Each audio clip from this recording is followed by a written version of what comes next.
off the boat. You're going to, accept the promise, get your promises that you've been promised.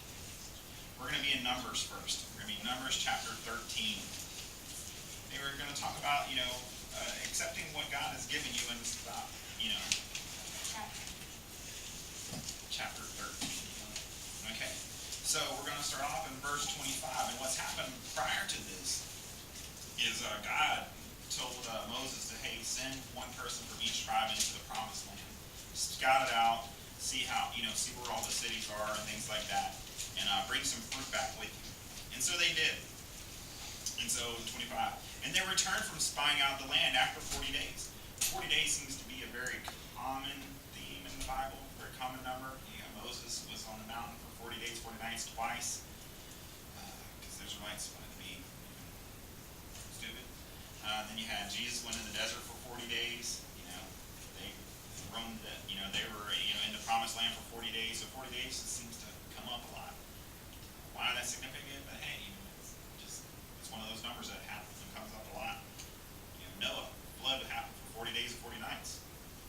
So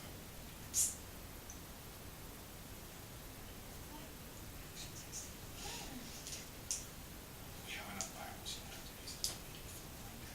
Okay. Now they departed and came back to Moses and Aaron and all the congregation of the children of Israel in the wilderness of Paran at Kadesh.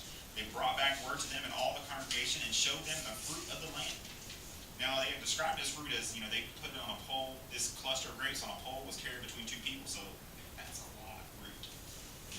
So it's a very bountiful land.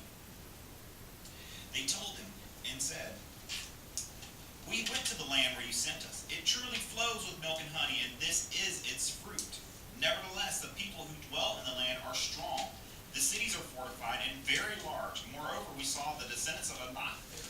The Amalekites dwell in the land of the south. The Hittites, the Jebusites, and the Amorites dwell in the mountains. And the Canaanites dwell by the sea and along the banks of the Jordan. So they recognize, hey, the land that God promises is good. It's really good. But there's some, there's some danger. It's not like it's, empty land and we can just go in and take it without any struggle. Then Caleb quieted the people before Moses and said, let us go up at once and take possession, for we are well able to overcome them. But the men who had gone up with him said, we are not able to go up against the people, for they are stronger than we. And it's that they're correct. They said, yes, they're correct in that. It's yeah, they are stronger than me. They can't go up against them. But it's not just them going up against them. And they gave the children of Israel a bad report of the land, which they had spied out, saying, the land through which we have gone as spies is a land that devours its inhabitants. And all the people whom we saw in it are men of great stature, big men. Then we saw the giants, the descendants of Anak, came from the giants. And we were like grasshoppers in our own sight, and so we were in their sight. Sorry. So here you got one report saying, oh, hey, we've got all this good land, but well, let's go take it. No, we can't take it. We can't take it. They're too much for us. So all of the congregation lifted up their voices and cried, and the people wept that night. And all the children of Israel complained against Moses and Aaron, and the whole congregation said to them, if only we had died in the land of Egypt, or if only we had died in the wilderness. How many times have we heard them say that so far, just in our few lessons that we've got? At least twice, and there's more times we keep saying that. Yeah, what's up? I am in chapter 14. I just finished verse 2. Okay. So, why has the Lord brought us to this land to fall by the sword, that our wives and children should become victims? Would it not be better for us to return to Egypt? So they said to one another, let us select a leader and return to Egypt. Ethan, what are some of the things that God's already done for the Israelites to get them there?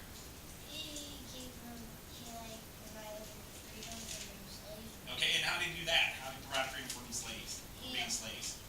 Made Moses gave them up. He made Moses give them up? Did he do some plagues or something? Plagues. You know any of them? You got a few of them? There's the locust. The locust? Okay. How about Melissa? What's one of the plagues? He gave you locusts and frogs. Eric, what's one of the plagues? Got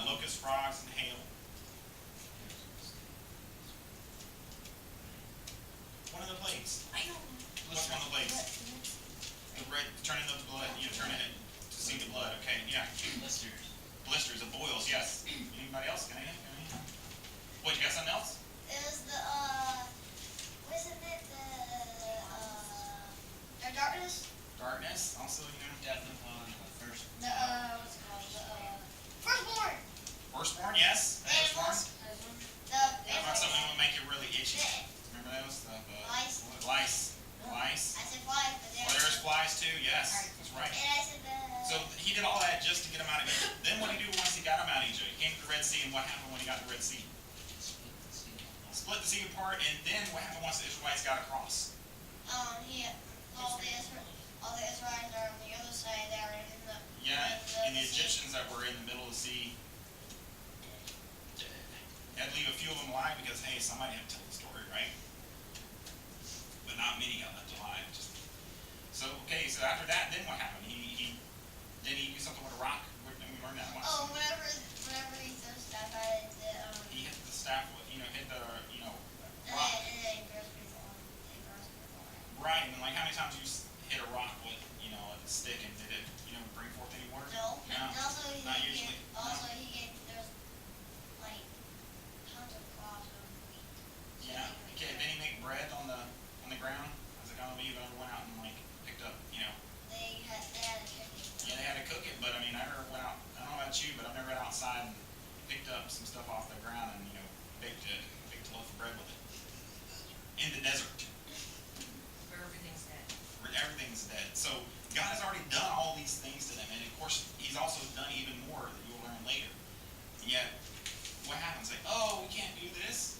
We can't do this. We should just go back to Egypt and be slaves again. No. They complain too much. They do complain too much. And we learn about and that's of course another lesson, like We all still complain. oh yes, we Oh, all. not like us Jews. I tried to, Uh-uh. I try to tell kids, like, look, it's like, next time things don't go your way, they say, okay, except like, yeah, sometimes don't go, but think about like, okay, well, what about, instead of saying, oh, I wish I had that, it's like, why don't you think like, hey, look what I do have. All right, so then Moses and Aaron fell on their faces before all the assembly of the congregation of the children of Israel. Why? Because they know God's about to, let loose on them. But Joshua the son of Nun and Caleb the son of Jephunneh, who were among those who had spied out the land, tore their clothes. And they spoke to all the congregation of the children of Israel, saying, the land we passed through to spy out is an exceedingly good land. If the Lord delights in us, He will bring us into this land and give it to us, a land which flows with milk and honey. They've got it. You understand? It's like, look, they're not denying the fact that those people are big or anything else. It's like, but hey, if God wants us to have it, we're going to have it. Only do not rebel against the Lord, nor fear the people of the land, for they are our bread. Their protection has departed from them, and the Lord is with us. Do not fear them. But the congregation, and all the congregation said to stone them with stones. They wanted to kill them because they were saying these things. Now the glory of the Lord appeared in the tabernacle of the meeting before all the children of Israel. And then Moses intercedes for the people again because Moses had to do that a lot for the Israelites because they were, as put it, they were a stiff-necked people. They kept going through the same motions all the time. Complaining, forgetting what God had done for them. They're greedy, selfish, and Right. they're forgivable and Forgetful? Forgetful, yes. Okay, so verse 26, chapter 14. And the Lord spoke to Moses and Aaron, saying, how long shall I bear with this evil congregation who complain against me? I have heard the complaints which the children of Israel make against me. Say to them, as I live, says the Lord, just as you have spoken in my hearing, so I will do to you. The carcasses of you who have complained against me shall fall in this wilderness, all of you who were numbered, according to your entire number, from 20 years old and above. Except for Caleb the son of Jephunneh and Joshua the son of Nun, you shall by no means enter the land which I swore I would make you dwell in. But your little ones, whom you said would be victims, I will bring in. And they shall know the land which you have despised. But as for you, your carcasses shall fall in this wilderness, and your sons shall be shepherds in the wilderness 40 years, and bear the brunt of your infidelity until your carcasses are consumed in the wilderness. According to the number of the days which you spied out the land, 40 days, one for each day, you shall bear your guilt 1 year, namely 40 years. You shall know my rejection. I, the Lord, have spoken this. I will surely do so to all this evil congregation who are gathered together against me. In this wilderness they shall be consumed, and there they shall die. Now the men whom Moses sent to spy out the land, who returned and made all the congregation complain against him by bringing a bad report of the land, those very men who brought the evil report about the land died by the plague before the Lord. But Joshua the son of Nun and Caleb the son of Jephunneh remained alive of the men who went to spy out the land. So those are only two that get to go into the promised land because they're ready to accept the promise that God had given them. And that means getting out of your comfort zone. But guess what? Sometimes you just gotta get out of your comfort zone and do what God tells you to do. So what happens? They lose out on their promise because they wanted to listen to all the people tell them, oh, you can't do that, you can't do that, oh, you can't do that. Excuse me. So I also want to show chapter Luke in Luke chapter 1. You have this is about John the Baptist, and unfortunately, John the Baptist, I really wish the Bible had told more about his life, because Jesus himself said that none of the women ever born from a woman is as great as John the Baptist. But there's so little information about John and his ministry in the Bible. It's very unfortunate. I wish there was more, but unfortunately there's not. Basically, what happened with John's birth is John's parents were Zacharias and Elizabeth, and they were barren, and unfortunately they were both really old, and so past really the point of childbearing years, and so they probably at this point just kind of accepted that they weren't going to have children. But Angel Gabriel came in and said, look, you're going to have a son, you're going to name him John. He's going to be a Nazarene. He's going to give you instructions about him, saying, he will be great in the sight of the Lord. He shall drink neither wine nor strong drink. He will also be filled with the Holy Spirit, even from his mother's womb. And he will turn many of the children of Israel to the Lord their God. Verse 16. And he will also go before him in the spirit and power of Elijah, fulfilling prophecy, remember, to turn the hearts of the fathers to the children, and the disobedient to the wisdom of the just, to make ready a people prepared for the Lord. And Zacharias said to the angel, how shall I know this? For I am an old man, and my wife is well advanced in years. Again, he's been made a promise. The angels come down and say, hey, this is going to happen. And what does he do? He's not only he's the priest, he's given the incense, so he's up there. So he knows his word, and he knows he's been educated. You can kind of excuse Mary because women were educated in religious things during that time, so you can excuse Mary for her questioning, hey, well, how's this going to happen? I said, but Zacharias, they're not going to cut him any slack. Mary or Elizabeth? No, Mary. Remember when Gabriel came to Mary and says, you're going to Right, okay. have the child. He goes, how's this going to happen? I've never even known him yet. It's God. I never realized it happened to both of them. Yeah, and even back when Sarah laughed when the angels told her that. I think it depends on where you're at in life is where standard you're held to. Zacharias was a priest, so he was held to a higher standard because he knew better. And the angel answered and said to him, I am Gabriel, who stands in the presence of God, and was sent to speak to you and bring you these glad tidings. But behold, you will be mute and not be able to speak until the day these things take place, because you did not believe my words, which will be fulfilled in their own time.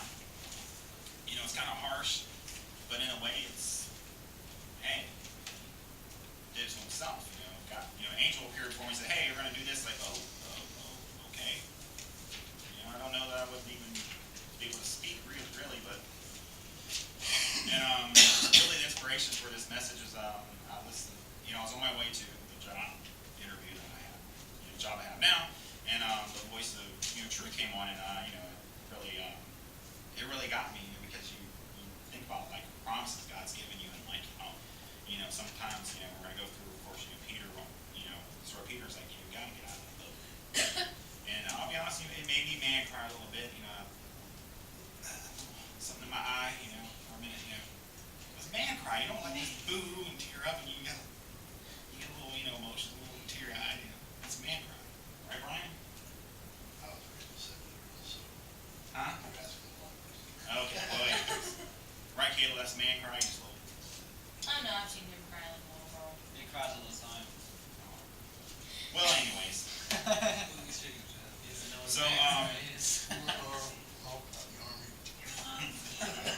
well, anyways, Matthew chapter 14, verse 22. He had you in your knees. I don't have my man. That's okay. So in What?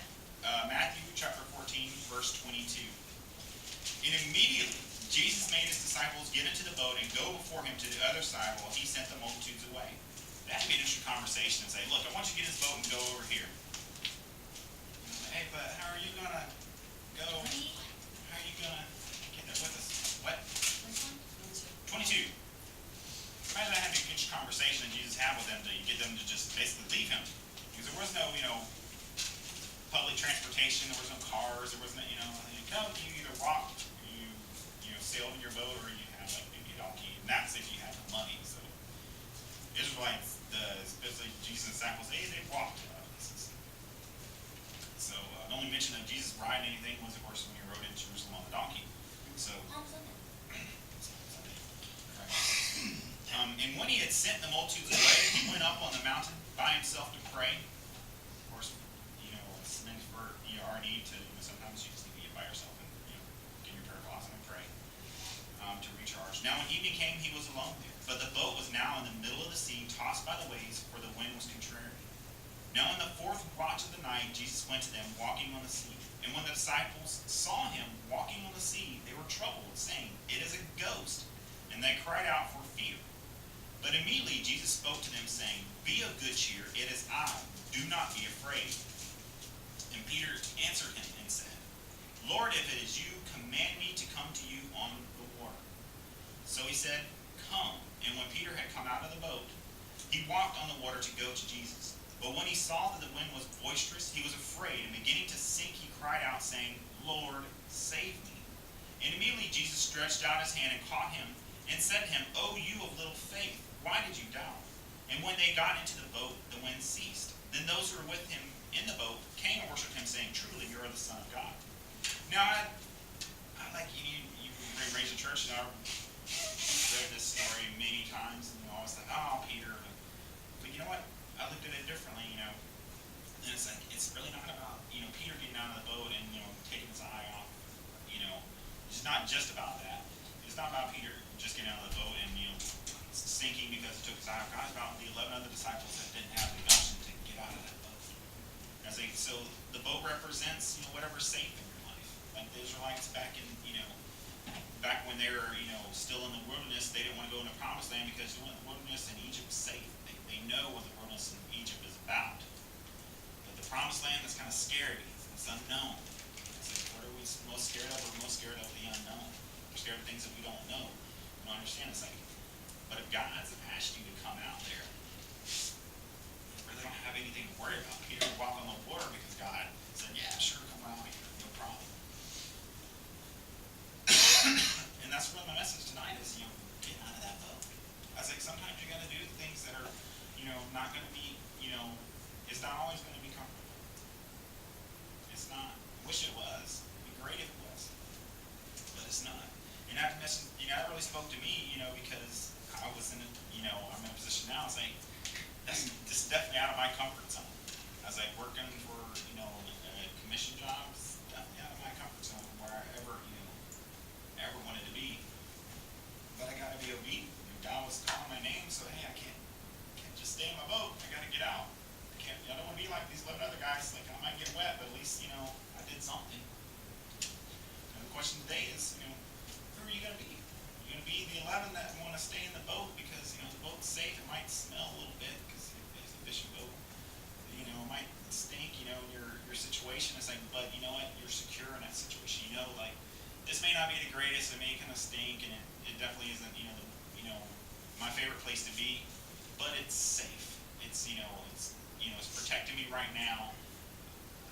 That over there looks pretty good, but it's kind of scary because I gotta leave my safety net behind. And, as Christians, you gotta realize that, hey, your safety net's God. I said, if God's told you to do something, you do it, He's gonna provide for you. He's gonna keep you safe. Now,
that it's not just somebody, want to see you're done behind, jump in the water and, get wet.